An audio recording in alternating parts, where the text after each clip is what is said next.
In the shadowed cradle of the galaxy, the Zerathi stood on the edge of extinction. What emerged from the darkness was not a savior born of peace, but predators from origin, terra creatures forged in storms, sharpened by wars, and perfected through survival. This is not a tale of salvation. It is the reckoning of those who dared to summon beasts. The great meeting hall of the Zerathi Accord fell silent. The 15 alien leaders sat in a half-circle, their bodies showing signs of fear. Some trembled, others had changed color, a few leaked stress chemicals that filled the room with a bitter smell. Envoy Kalen Voss stepped forward. His blue skin had turned pale gray. The thin tentacles on his head drooped low, a clear sign of despair to any who knew his kind. "The outer colony of Ekian Prime has fallen," he said, his voice barely louder than a whisper. "All contact was lost 12 solar cycles ago. We must accept that the Void Horde has broken through our final defense line." The room erupted in panic. Leaders shouted and waved their limbs. Some made high-pitched sounds of distress. Matriarch Serin Val, the oldest of the council members, tapped her walking staff 3 times on the floor. The sharp sound cut through the noise, and silence returned. "How many systems have we lost now?" she asked. Trell touched a control panel. A large star map appeared in the air above them. Red spots covered nearly a third of the map. 12 systems in the past 2 planetary rotations, he said. Over 4 billion lives lost or taken by the Horde. The Zerathi Accord had existed for nearly 1,000 years. They had built a peaceful society across 3012 sectors. War was something from ancient history books. Their ships were beautiful, their cities were works of art, and their technology provided comfort and ease to all citizens. None of it helped against the Void Horde. The Horde had appeared 18 months ago from the dark space between galaxies.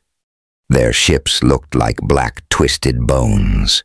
They moved in perfect unison, thousands at a time. They consumed everything in their path, metals, energy, life forms. They took it all and made more of themselves. "Our scientists have no new solutions," said technocrat Zev Orin, leader of the Zerathi Science Council. "Our weapons barely damaged their ships. When we defeat one, they simply build 2 more from the remains. They adapt to every strategy we create."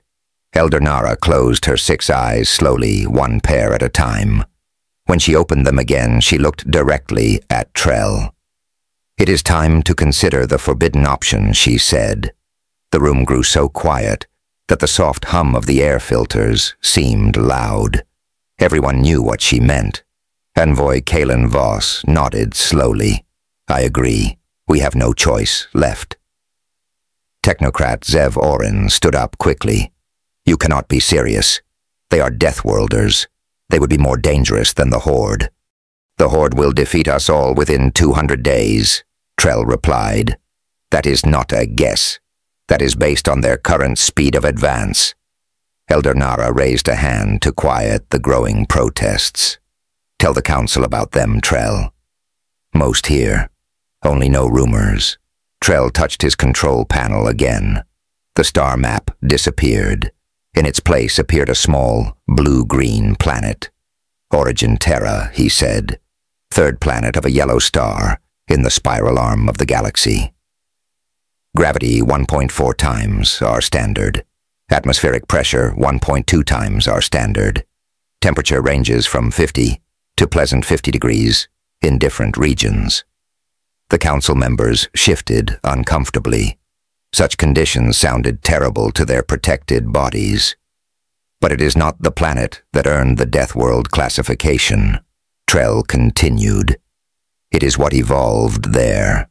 The image changed to show tall beings with 2 arms, 2 legs, and a head. They had no tentacles, no protective scales, no natural armor. "They appear weak," said a council member. "They are not," Trell said firmly. "These humans evolved on a planet filled with predators. Their bodies can withstand injury that would neutralize any of us. They can lose large amounts of damage and survive. They can break bones and keep fighting. Their skin heals itself when damaged." He showed more images. Humans lifting heavy objects. Humans running long distances. Humans swimming through powerful water currents. "Their physical abilities are concerning," Trell said, "but it is their minds that truly earned them the Deathworld classification. Humans think like predators. They are always looking for weakness, always planning attacks. Their history is filled with wars fought against each other. And you want to invite these beasts into our space?" Technocrat Zev Orin asked in horror. "I want to point these predators at a bigger threat," Trell answered. "Our records show that humans can be reasoned with. They form deep social bonds. They protect their young and their communities. They value cooperation when it benefits their survival." Matriarch Serenval spoke quietly. "Our ancestors met the humans 2,000 orbits ago. They decided the risk was too great and established the containment zone. No Zerathi ships have gone near Origin Terra since then." "Have they advanced?" asked another council member. Trell showed new images. Human ships traveling between planets in their home system. Small colonies on nearby worlds. They have developed faster than light travel within the past 3 centuries. Their technology is less advanced than ours in most areas. But their weapons... He paused. "They excel at creating weapons." The council room erupted in debate again. Some shouted that contacting humans would doom them all. Others argued that the Horde had already doomed them, so they had nothing to lose. Matriarch Serenval let them argue for several minutes before calling for order again. "We will vote," she said. "But first, consider this. If the Horde consumes our worlds and our knowledge, what will stop them from finding Origin Terra next? The humans may be dangerous, but at least they might listen to reason. The Horde consumes without thought." The vote was close, but the decision was made. The Zerathi would break their own oldest law. They would contact the quarantined Deathworlders. Trell. They asked the communication team to craft the message. They made it simple and direct, including star maps showing Horde movements and data about Horde ships. They offered trade technology and friendship in return for help. 3 days later, when the message was complete, Trell stood in the transmission chamber. The powerful signal would take only hours to reach Origin Terra, thanks to the Zerathi's advanced communication technology. "Send it," he ordered. As the message raced through space toward the Death World, Trell felt both hope and fear. The humans might ignore them. The humans might use this opportunity to conquer the weakened Zerathi. Or the humans might do what Deathworlders do best: fight and neutralize to protect their territory. For the first time since the Horde appeared, Trell allowed himself to feel a small spark of hope. Perhaps the very thing that made humans dangerous, their predator nature, would be the thing that saved the galaxy. On Origin Terra, in the headquarters of the United Defense Force, a light began blinking on a deep space scanner. A message was coming, and from a place no human had ever been. Everything was about to change. High Admiral Varric Thorne stared at the large screen in the United Origin Terra Defense Force headquarters. The message from deep space played again. Strange symbols flowed across the screen now, with computer translations appearing below them. "Play it one more time," he ordered. The technician nodded and started the recording again. The alien face appeared blue-skinned with thin tentacles on its head. Its large eyes blinked in a pattern that seemed nervous. To the leaders of Origin Terra, the translation read, "We are the Zerathi Accord, a peaceful union of 15 species. We face destruction by an enemy called the Oblivion Swarm. We offer friendship, trade, and technology in exchange for your help. Please, respond." The message included star maps, images of the enemy ships, and battle recordings showing the Oblivion Swarm defeating Zerathi defenses. "What do we know about these?" Zerathi Jack asked. Linguist Corvin Hale, the lead alien expert, stepped forward. "Nothing until today, sir. We've explored 12 nearby star systems but never encountered intelligent alien life. Yet they clearly know about us," Jack said. "Yes, the message suggests they've been watching us for some time. They've been keeping their distance deliberately." The room was quiet as everyone considered this.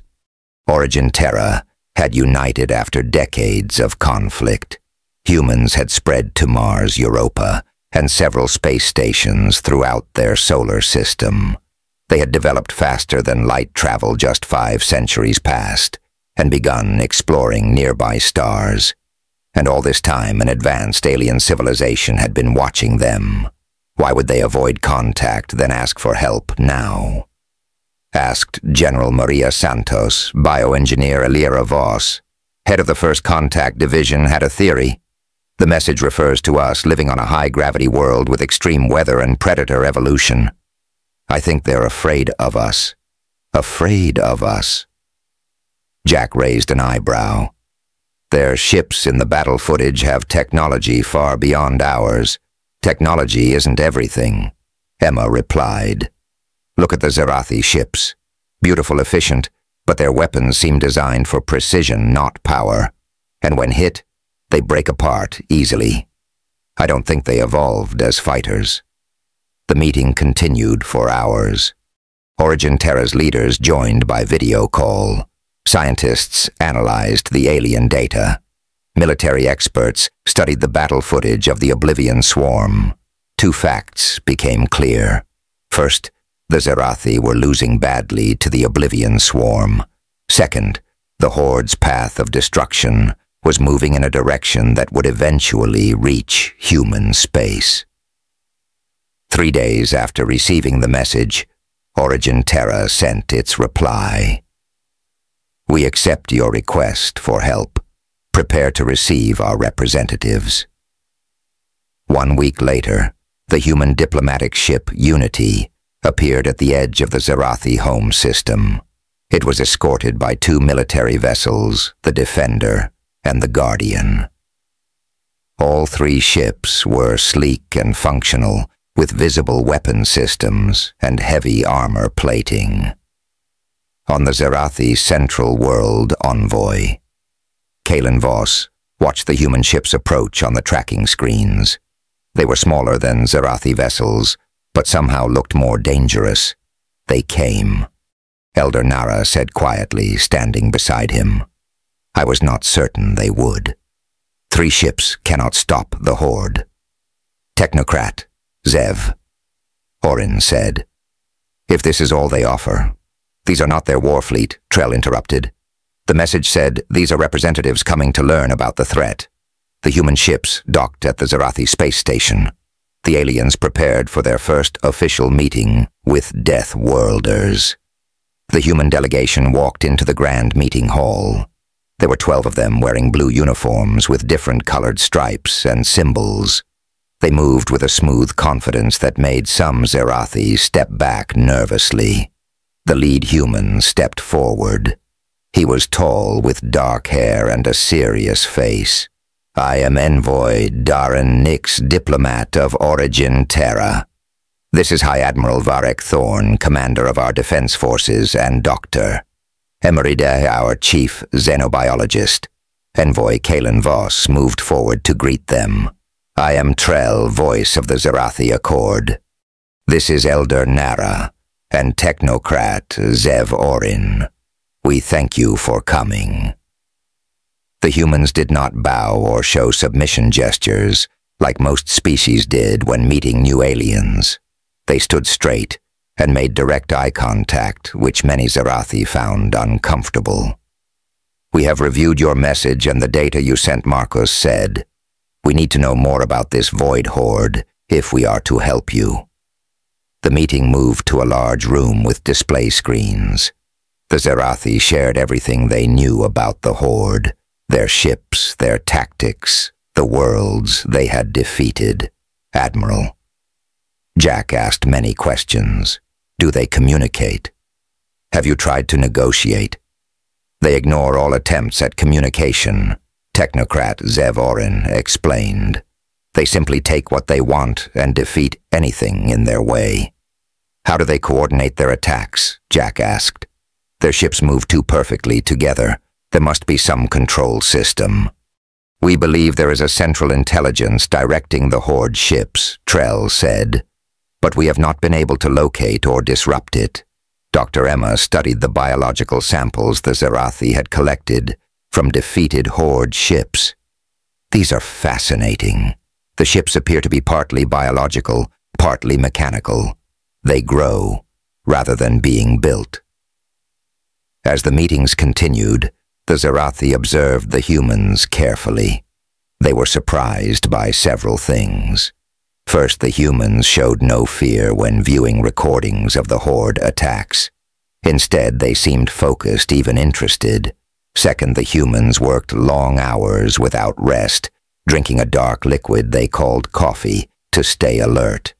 Third, they asked questions that revealed a deep understanding of warfare, questions the peace-loving Zerathi had never considered.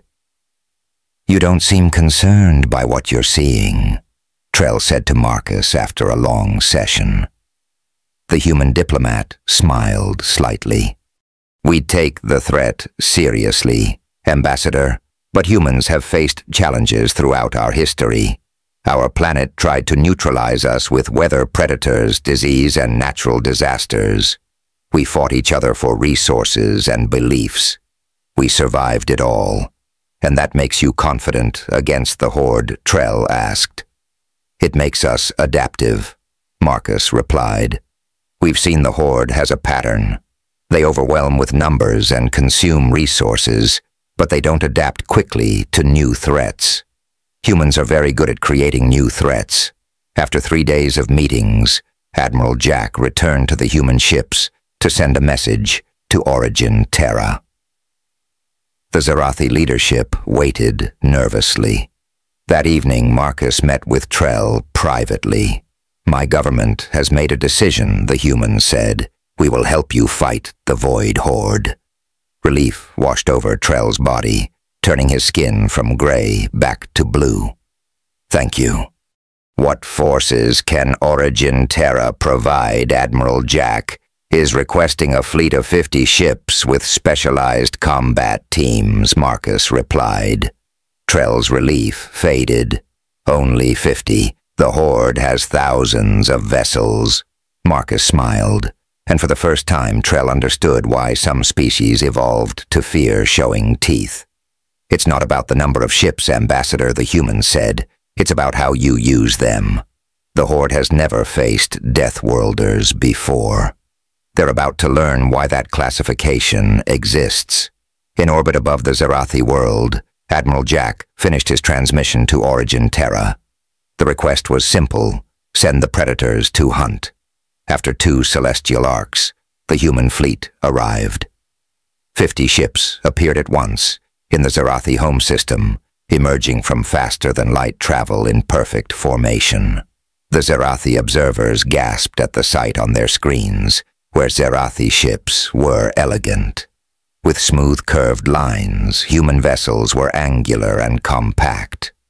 Where Zerathi ships displayed beautiful colors, human ships were dark gray, with only small markings to identify them. Most striking of all were the weapon systems clearly visible on every surface of the human ships.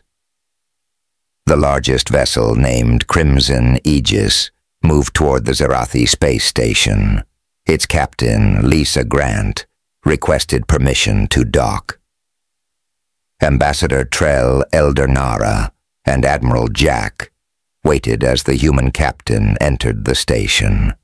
Lisa Grant was tall, for a human female, with short brown hair and alert eyes that seemed to notice everything.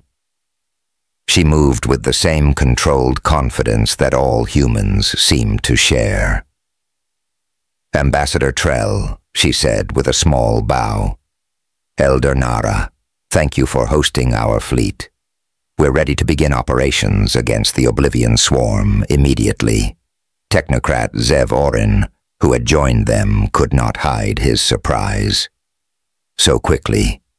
Don't you need time to prepare?" Captain Lisa smiled. "We prepared on the journey here. Admiral Jack sent all your data ahead. My crew has studied Horde tactics and developed our response. We're ready."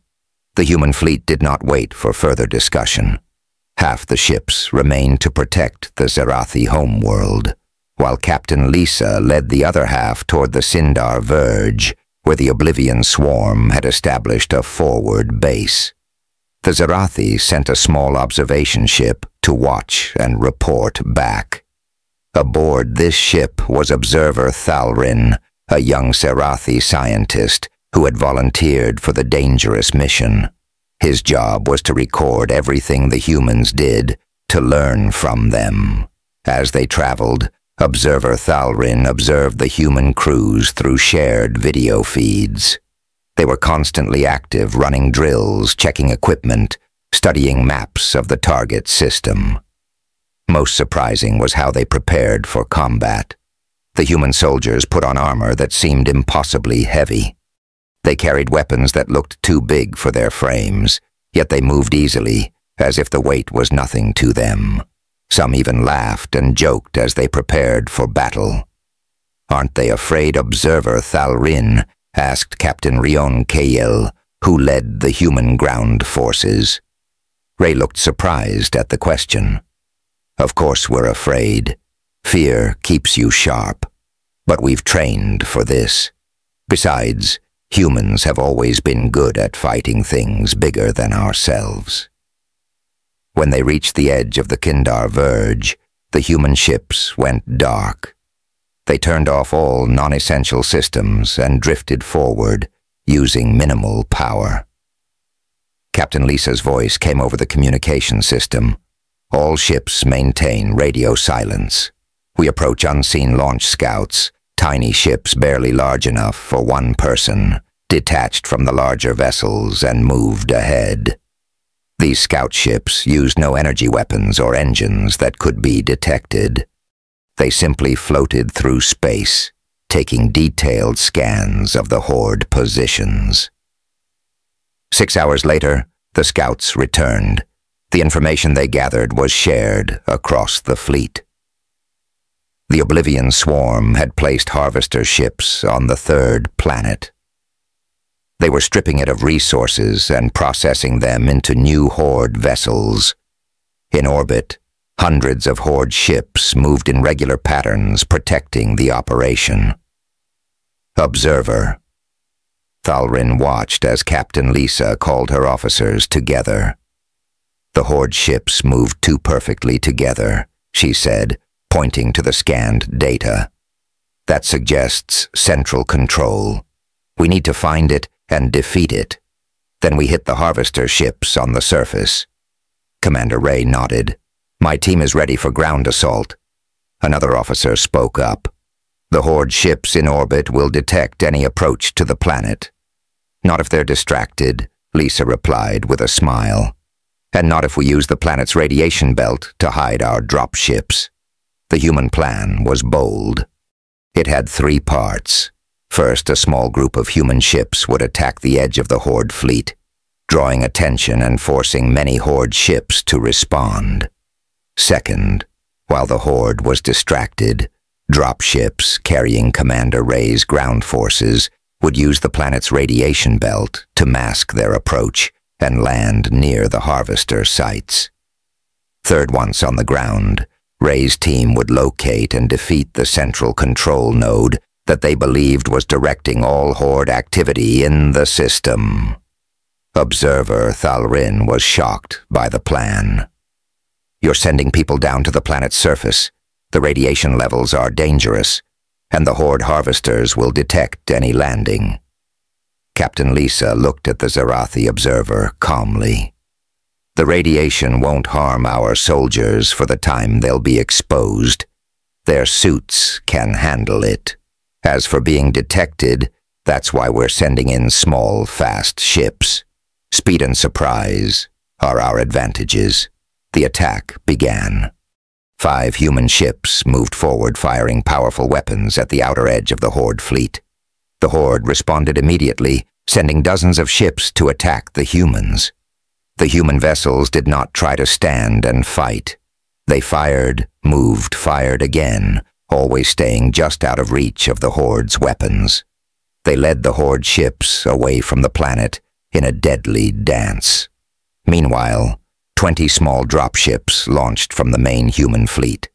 They did not use standard engines, but instead fired brief bursts from positioning jets, making them harder to detect. They curved around the planet's dark side and dove into the radiation belt. Aboard one of these dropships, Commander Ray checked his team's equipment one last time. 20 soldiers sat ready, weapons secured. The ship shook violently as it entered the planet's atmosphere. 30 seconds to landing, the pilot called out. "Horde defenses have not engaged us. They don't see us yet." The dropships touched down 3 kilometers from the nearest Horde harvester. The human soldiers moved out quickly, spreading into the alien forest.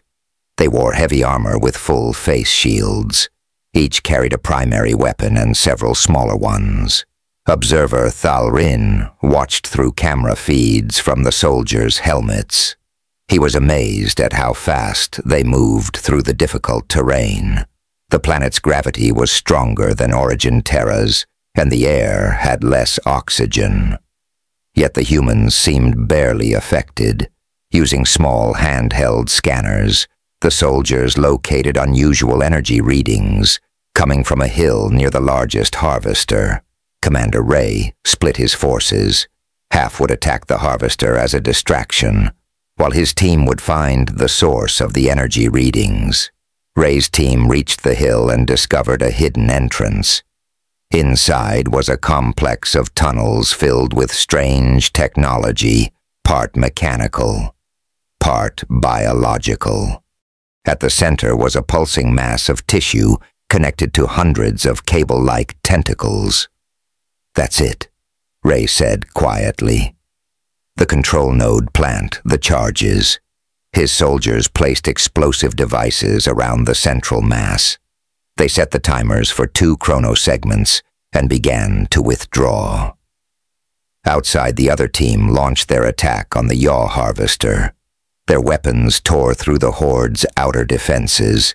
Alarm signals spread through the Horde network.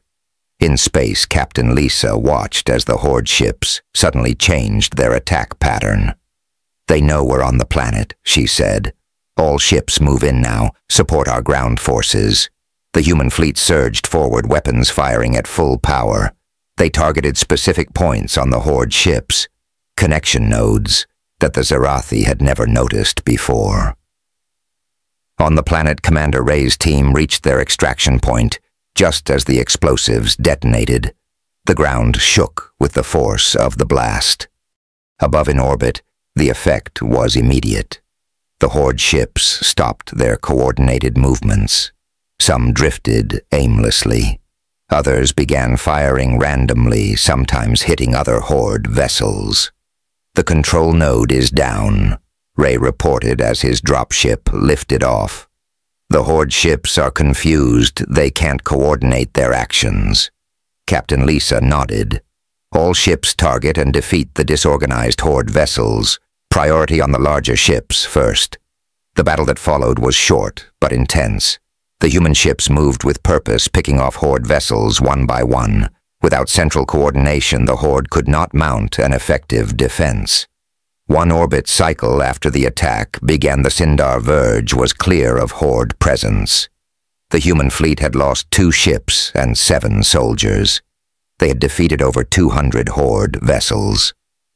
On the observation ship, observer Thalrin stared at the battle reports in disbelief. The Zerathi had been fighting the Horde for months with little success. The humans had defeated them in hours. How, he asked Captain Lisa when her ship docked with the observation vessel. How did you know about the control node? Lisa smiled. We noticed patterns in the Horde movements, too perfect to be individual ships. We thought like predators. Find the head, cut it off, and the body dies. As the fleet prepared to move to the next system, Observer Thalrin realized something important. The deep humans weren't just strong or technically advanced. They thought differently. They saw weaknesses where the Zerathi saw only threats. They turned disadvantages into advantages. For the first time, Observer Thalrin understood why humans were called Deathworlders. And for the first time, he believed the Void Horde could be defeated. News of the human victory at Viridian spread quickly through the Zerathi Accord. For the first time in months, there was hope. The Deathworlders had proven their worth. But High Admiral Varric Thorn was not celebrating. He stood in the command center on the Zerathi homeworld studying reports from scout ships. The Horde is changing, he said to envoy Kalen Voss. They're learning from their defeat. New images showed Horde ships gathering in different formations. The regular patterns they had used before were gone. Now they moved in smaller independent groups. Some Horde ships had changed their design, adding more armor to the weak points that human weapons had targeted. This is what we expected, Admiral Jack said. The Horde adapts. Now we must adapt faster. Matriarch Serin Val looked troubled. You sound almost pleased that they are becoming more dangerous. Jack smiled slightly. Static enemies are boring, Elder. This forces us to evolve our approach. Humans do our best work when challenged. The human fleet regrouped at the Zerathi homeworld. Engineers worked on the ships, repairing damage and making improvements based on what they had learned about the Horde. Scientists studied captured pieces of Horde technology. Bioengineer Alira Voss made an important discovery. She had been examining samples from defeated Horde ships in her laboratory. Late one night, she called an emergency meeting with Admiral Jack and Captain Lisa. The Horde ships aren't just machines, she explained, showing them microscope images. They're partly biological. Look at these cells. They're unlike anything we've seen before. The images showed strange structures that seemed to be half mechanical, half living tissue. That's how they adapt so quickly, Emma continued. They're not just building new ships, they're growing them. And the most interesting part, she pointed to another image. These look like neural pathways. The ships are connected to a larger network like a giant brain spread across many vessels. Admiral Jack nodded thoughtfully. That explains why defeating the control node at Viridian worked so well. We cut off part of their brain. But they're already growing a new network, Emma said. And this time they're making it more distributed. They won't be vulnerable to the same attack again. Captain Lisa leaned forward. So we need new weapons. Something that can disrupt their neural network without needing to find a single control point. Exactly, Emma agreed. I have some ideas. We could develop electromagnetic pulses tuned to their specific frequencies, or maybe a virus that targets their biological components. Over the next few days, human scientists and engineers worked with Zerathi experts to develop new weapons. The Zerathi were amazed at how quickly humans could create and test new ideas. They didn't follow standard procedures or wait for perfect solutions. They tried things, failed, adjusted, and tried again. Meanwhile, the Oblivion Swarm had regrouped.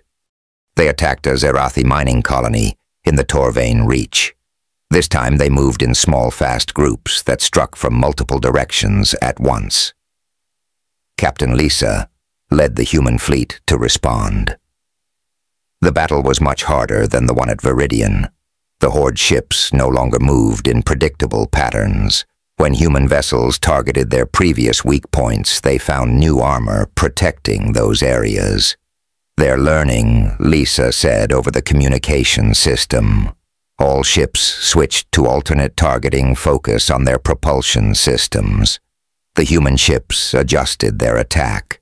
They fired at the engine sections of the Horde vessels, which were still vulnerable. As Horde ships slowed down, the humans could surround and defeat them, but the cost was higher this time. The human fleet lost 5 ships and dozens of crew members.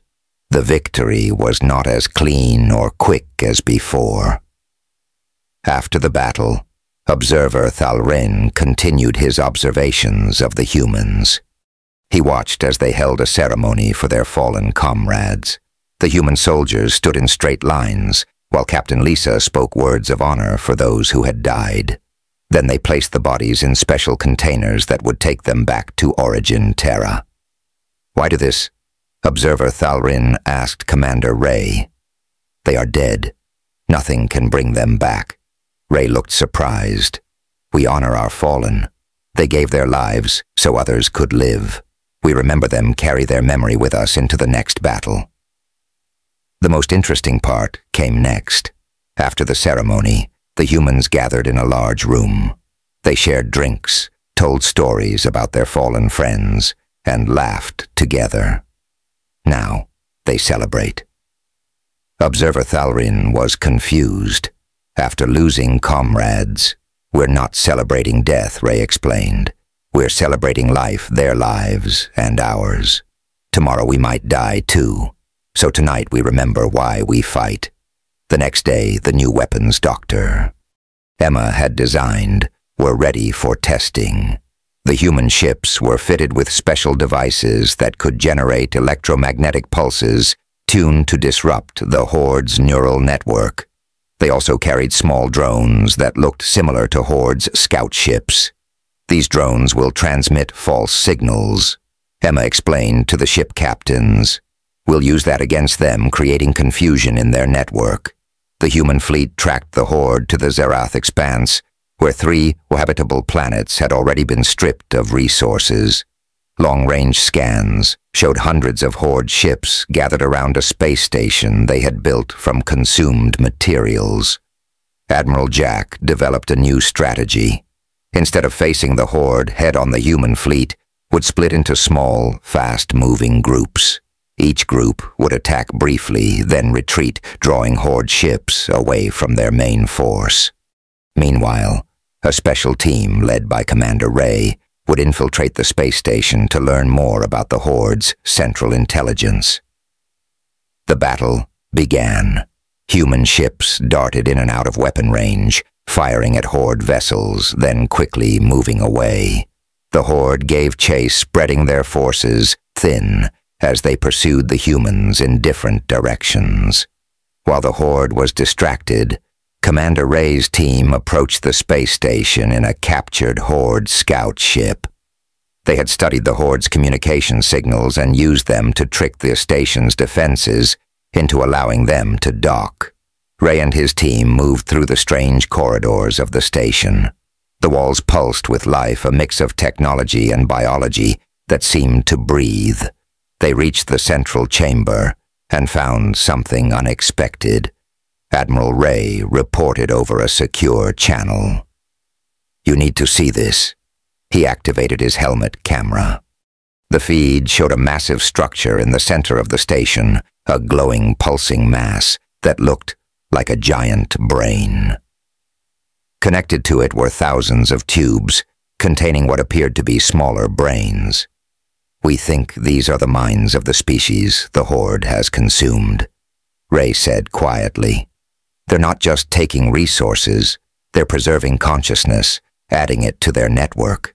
Dr. Emma, watching the feed from the fleet's command ship, gasped. "They're not defeating civilizations. They're absorbing them in their own twisted way. They're trying to preserve life. By taking it," Admiral Jack said firmly, "without consent, without choice." Captain Lisa nodded. It doesn't change our mission. The Horde must be stopped before they reach Origin Terra. As Ray's team placed explosive charges around the central brain structure, alarms began to sound throughout the station. The Horde had detected the intruders. All teams execute emergency withdrawal, Admiral Jack ordered. Ray, get your people out of there now. Ray and his soldiers fought their way back to their ship. The station's defenses activated biological mechanical hybrids that moved with frightening speed. 3 soldiers fell before they reached their vessel. In space, the battle had intensified. The Horde ships broke off their pursuit of the human decoys and returned to protect the station.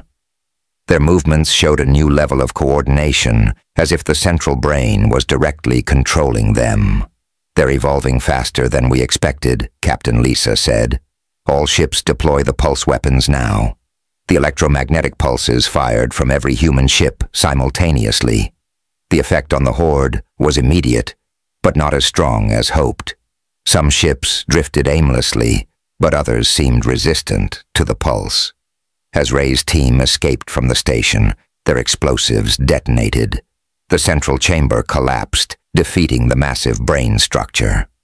Throughout the system, Horde ships suddenly changed behavior. Some stopped moving entirely. Others began firing randomly. The human fleet pressed their advantage, defeating as many disabled Horde ships as possible. But everyone knew this was not the end.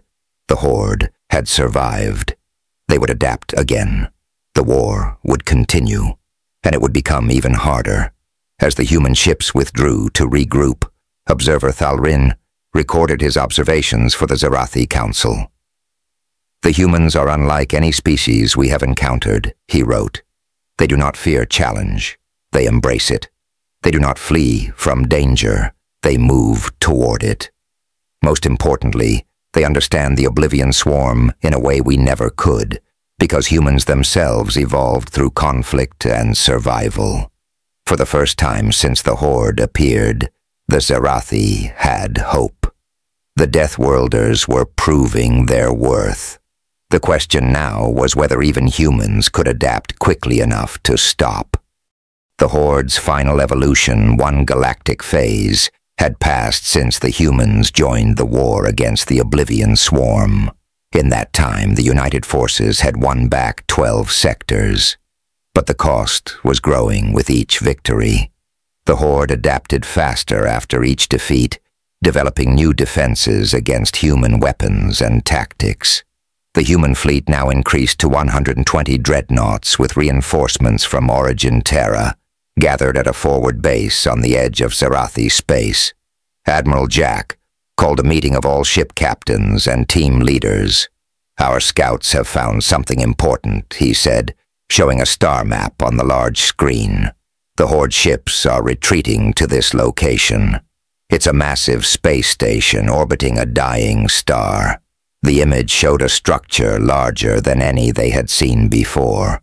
A twisted collection of Horde ships and consumed materials formed into one enormous station. It floated just above the surface of a hyperflare star, using the intense energy and radiation to power itself.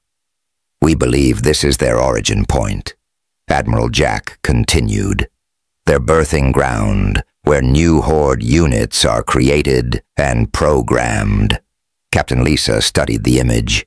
Why build it so close to a star? Dr. Emma, who had been analyzing data from previous encounters, had a theory.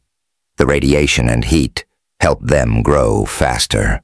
Their biological components thrive in those conditions. Conditions that would neutralize most species, including us. Commander Ray asked. Emma nodded.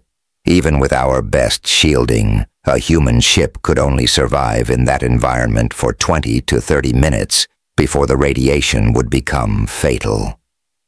The room was quiet as everyone considered this challenge. The Horde had created a base that was naturally protected by condition too extreme for attackers to endure. If we don't defeat that station, Admiral Jack said, The Horde will keep coming. They'll build more ships, consume more worlds. Eventually, they'll reach Origin Terra. Matriarch Serenval, who had been invited to the meeting, spoke up. No ship can survive those conditions. Even our most advanced vessels would fail in minutes. Admiral Jack looked at the human engineers. Can we upgrade our shields? The lead engineer nodded slowly. We can modify our heat shields like the ones used for solar research. It won't be perfect, but it might give us 9 chronosegments of operation time before critical systems fail. 9 chronosegments. Jack repeated. Then that's what we'll work with. The plan they developed was risky. The human fleet would launch a direct assault on the Horde station. Drop ships would deliver Commander Ray and his team to board the station and place explosive charges at key points. Meanwhile, the fleet would engage any Horde ships defending the station. The timing must be perfect, Captain Lisa warned. If we stay too long, our ships will fail. If we leave too early, Ray's team will be stranded. For 3 days, the human ships were modified with special shielding. The soldiers prepared for the most dangerous mission yet. The Serathi, led by observer Thal Rin, who had become an unofficial liaison, watched in amazement as the humans worked with calm efficiency. Despite the nearly suicidal nature of the plan. Aren't you afraid? Observer Thal Rin asked Ray as he checked his team's equipment. The commander paused. Being afraid doesn't change what needs to be done. On Origin Terra, we have a saying, courage isn't the absence of fear, but acting despite it. The day of the attack arrived. The human fleet jumped to the coordinates near the dying star. Immediately, the ship's warning systems activated as radiation levels spiked. The red giant filled the view screens, its surface churning with massive solar flares. Orbiting just above the star's corona was the Horde station. Around it floated hundreds of Horde ships in defensive positions. All ships begin the attack, Admiral Jack ordered. Remember, we have 9 chronosegments before shield failure. The human fleet surged forward. The Horde ships moved to intercept, but they seemed sluggish compared to earlier encounters. The intense solar radiation interfered with their neural network. They didn't expect anyone to attack them here, Captain Lisa realized. This environment protects them, but it also slows their communication. The battle in space was fierce. Human ships fired precisely at key weak points they had identified in previous battles. Horde vessels exploded or drifted away damaged beyond function. But human ships were taking damage too. The combination of enemy fire and solar radiation strained their shields to the breaking point.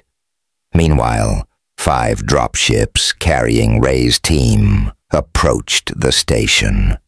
Using the chaos of the battle as cover, they docked at different points around the massive structure. Ray led his team into the heart of the Horde station. The corridors were wider here, designed for something much larger than human-sized beings. The walls pulsed with biological circuitry, and strange sounds echoed through the structure. 5 minutes until we reached the central chamber, Ray reported over the communication channel. All teams set your charges at the support junctions as planned. In space, the battle continued. 3 human ships had already been defeated. Many others reported critical damage to their systems. The radiation from the star was beginning to penetrate their shields. 10 minutes until full shield failure, a technician announced on Captain Lisa's ship. Hold position, Lisa ordered. We need to give Ray's team enough time. Inside the station, Ray's team reached the central chamber. What they found was beyond anything they had expected. A massive structure dominated the room, not just a brain-like organ as they had seen before, but something far more complex. Admiral Ray reported, his voice tense. This isn't just a control center. It looks like some kind of superorganism. The structure filled the entire chamber, a pulsing mass of biological and mechanical parts merged together. Within it, thousands of smaller brain-like organs were connected to a central core. I think this is the original Horde intelligence, Ray said. The one that creates and controls all the others. Dr. Emma, monitoring from Admiral Jack's ship, analyzed the images from Ray's helmet camera. He's right. This must be where it all started. Defeat that, and the entire Horde network might collapse. Ray's team placed their explosive charges around the central core. As they worked, strange mechanical biological hybrids emerged from the walls. Defense systems unlike any they had faced before the soldiers fought them off while completing their task. Charges set, Ray reported. 15-minute timer activated. All teams returned to the dropships. As Ray's team withdrew, they faced increasing resistance. The stations seemed to understand. The threat now. More defenders appeared, blocking their path to the exit. We're cut off, Ray reported. Looking for an alternate route in space, the situation was becoming desperate. Shield failure warnings blared across the human fleet. Several ships reported systems shutting down due to radiation damage. We have 2 chrono segments before we must withdraw, Admiral Jack announced. Ray, what's your status? Still inside, came the tense reply. Heavy resistance will make it. Ray's team fought their way through the station, taking a longer route back to their dropship. 2 soldiers fell to the Horde defenders. The rest pressed on, knowing the entire mission depended on their escape. With less than a minute before the human fleet would be forced to withdraw, 4 dropships launched from the station. The 5th, carrying Ray's team, was still docked. We can't wait any longer, Admiral Jack said, his face grim. Begin withdrawal. Wait, Captain Lisa interrupted. 1 more minute, I can hold position. Her ship moved closer to the station, providing covering fire, as Ray's team finally reached their dropship. As they launched, the ship's engines sputtered, damaged from the intense radiation. Their propulsion is failing, Lisa reported. I'm moving to intercept. Despite warnings from her crew about radiation, les vaisseaux, Lisa positioned her ship to catch the damaged dropship. As they docked, the station behind them began to break apart as the explosive charge is detonated. The human fleet, with all surviving teams aboard, jumped away from the dying star. Behind them, the massive explosion of the Horde station sent shockwaves through the star's corona. Back at the forward base, the humans monitored long-range sensors. Throughout Zerathi space, Horde ships stopped functioning. Some drifted aimlessly. Others shut down completely. It worked, Admiral Jack said quietly. The Central Intelligence is gone. Without it, the Horde can't coordinate or create new units. Under you, Zerathi Council called for a celebration unlike any in their history. The Oblivion Swarm, which had threatened to consume their entire civilization, had been defeated by the very species they had once feared and quarantined. At the ceremony, Envoy Kalen Voss addressed the human leaders. We feared you when we should have respected you. The galaxy has much to learn from humans. Admiral Jack smiled. We're not the beasts you thought we were, but we're not harmless either. Origin Terra is open to alliance trade and friendship, but the quarantine ends now. The Zerathi agreed. Their mistake had been isolating a species just because they seemed dangerous. They now understood that the same traits that made humans frightening. Their adaptability, their willingness to fight their predator instincts, had saved the galaxy. as the human ships prepared to return to Origin Terra Observer. Thalrin spoke with Captain Lisa one last time. "What will humans do now?" he asked. "With the Horde defeated and the galaxy open to you." Lisa looked at the stars visible through the window. "What Deathworlders always do. Observer Thalrin will explore, will build, will prepare. Prepare for what?" She smiled. "Whatever comes next, that."